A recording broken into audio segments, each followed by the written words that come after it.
Nonlinear systems. We now focus on solving a system of nonlinear equations, or I should say a system where at least one of the equations is nonlinear. So you can see here we have the equation x squared plus y squared is equal to 4, which is actually the equation of a circle. And then we have x minus 2y equals 4, which is the equation of a line. And so we're looking for the intersection of these two curves. Now, if you think about it, if you draw a circle and you draw a line through the circle, it's pretty obvious that a circle and a line could intersect at 2 points. But it is possible for you to draw the line in such a way that it is tangent to the circle, meaning that it only touches at a single point, or it is possible that the circle and the line do not intersect whatsoever. So what you can see here is that we have a few possibilities. So how many solutions are we going to get? Well, in this case, we are going to get either 0 solutions, 1 solution, or 2 solutions. Now, when you're solving systems of nonlinear equations, you will primarily use substitution. So if we take this equation here, x minus 2y is equal to 4, I can solve for x by adding 2y to both sides. And that's going to give us x equals 2y plus 4. And then we can substitute 2y plus 4 into the first equation, replacing x. So if I do that, I'm going to get 2y plus 4 quantity squared plus y squared is equal to 4.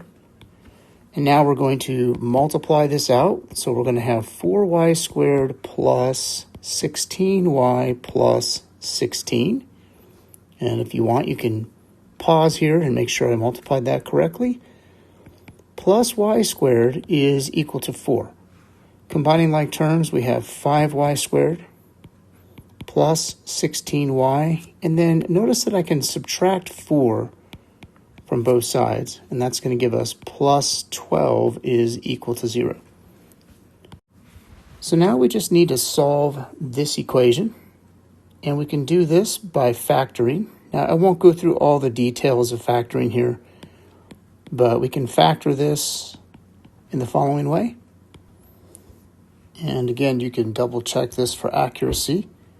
But then we can set each one of these factors equal to 0. So 5y plus 6 equals 0. This means that y is going to be negative 6 divided by 5. And if y plus 2 is equal to 0, of course, y will be negative 2. Now remember, we're finding points of intersection. So now we need to take these y values and plug them into here to solve for x. So when y is equal to negative 6 over 5, x is going to be 2 times that y value, plus 4. And this is negative 12 over 5 plus 4, which can be written as 20 over 5, and this gives us 8 fifths. So x equals 8 fifths and y equals negative 6 fifths, so this is one solution. And then, of course, if y equals negative 2, x is going to be 2 times negative 2 plus 4. And this is negative 4 plus 4, which is equal to 0. So the other solution should be 0, negative 2. So notice that we can solve this system without graphing. However, I will bring in the graph just to show you what we've done. So notice that our points of intersection are 0, negative 2, and also 8 fifths, negative 6 fifths. And so it looks like our two answers are correct. Now, in our second example, both equations are nonlinear. The first equation, if you were to graph it, turns out that this is the graph of something called a hyperbola, and the second equation is the graph of a circle.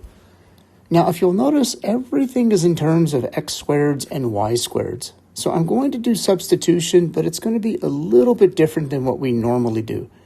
So in this second equation, if I solve for y squared, we can subtract x squared from both sides, and we'll get y squared equals 9 minus x squared. And then we can take 9 minus x squared and we can substitute it, but we're going to be replacing the whole y squared there, right? Because y squared is equal to that. So this first equation becomes 16x squared minus 4 times y squared, which is 9 minus x squared, is equal to 64. And then we'll go ahead and solve. So notice that this equation only has x now. So this is 16x squared minus 36 plus 4x squared is equal to 64.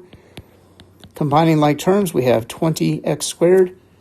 And I'm going to go ahead and add 36 to both sides. This is going to give us equals 100.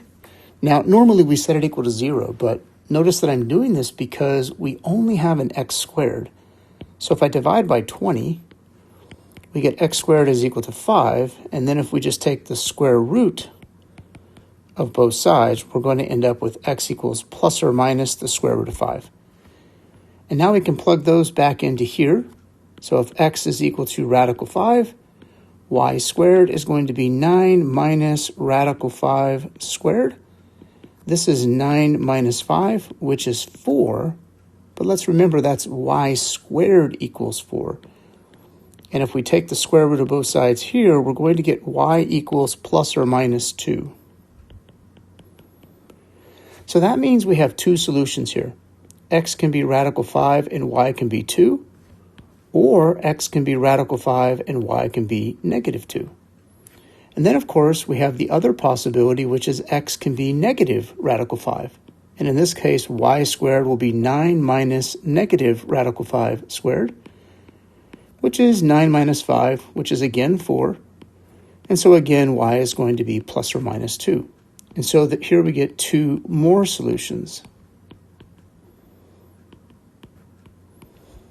And so our four solutions are these points. And let me go ahead and bring in a graph to show you what we've done here. And I want you to notice that the 4 points of intersection between this circle and this other graph called a hyperbola are indeed the 4 points that we got here. So let's go ahead and do another example here. We've got x squared minus 2y is equal to 2. This is a parabola. And y equals x squared minus 3. This is also a parabola. And in this case, I'm just going to use substitution because this one's already solved for y. So I can simply take that and plug it into here. And if we do that, the first equation becomes x squared minus 2 times y, which is x squared minus 3, is equal to 2. And this is x squared minus 2x squared plus 6 is equal to 2. Combining like terms here, we have negative x squared plus 6 is equal to 2. Subtracting 6 from both sides, we have negative x squared is equal to negative 4. Let's go ahead and divide both sides by negative 1. This gives us x squared equals 4. And then taking the square root of both sides here, we get two values for x. So we get x equals 2 or x equals negative 2. Now, if x equals 2, y is going to be 2 squared minus 3, which is 1. And if x equals negative 2, y is going to be negative 2 quantity squared minus 3, which is also equal to 1. So one point is 2, 1, and the other point is negative 2, 1. And I'll skip the graph here, but if you graphed both of these parabolas, you could verify that they intersect at these 2 points. And for our final example here, we'll do an application. The sum of the squares of two numbers is 34. The difference of their squares is 16. Find the two numbers. Okay, so let's say x and y are the numbers that we're talking about here. And it says the sum of the squares of these two numbers. So the squares of these numbers is going to be x squared and y squared. And sum means we're going to add those together. And if we do this, we get 34. And then it says the difference of their squares is 16. So if we take the squares of these two numbers, but then we subtract them, we get 16. So here is our system of nonlinear equations. Now, this is kind of a special case. Notice that we have a positive y squared and a negative y squared. Everything's lined up very nicely here. I'm going to solve this one using the addition method. Because if I add these two things together here, we're going to get 2x squared. But when we add these together, they're going to cancel out. And so we get equals 34 plus 16 is 50. And then if we divide both sides by 2, we get x squared equals 25. which means, of course, x equals plus or minus 5. Now, if x equals 5, what's y going to be? Well, we can just plug it back in. So if I plug x back into the first equation, we get 5 squared plus y squared equals 34. This is going to be y squared equals 34 minus 25, which is 9. And that means y is going to be plus or minus 3. So that means the two numbers could be 5 and 3, or it could be 5 and negative 3. And then the other possibility is x could equal negative 5. And in this case, we'll have negative 5 squared plus y squared equals 34. And this is going to yield the same result. So if x equals negative 5, the other number could be 3. Or if x equals negative 5, the other number could be negative 3. So there's 4 possible solutions here, okay? The two numbers could be 5 and 3, 5 and negative 3, negative 5 and 3, or negative 5 and negative 3.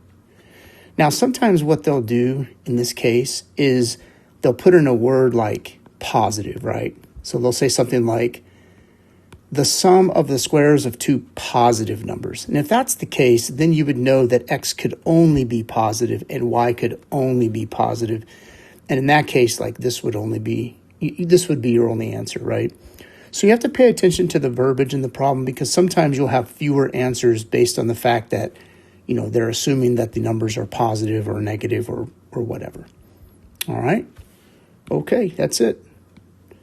And that concludes this video lesson.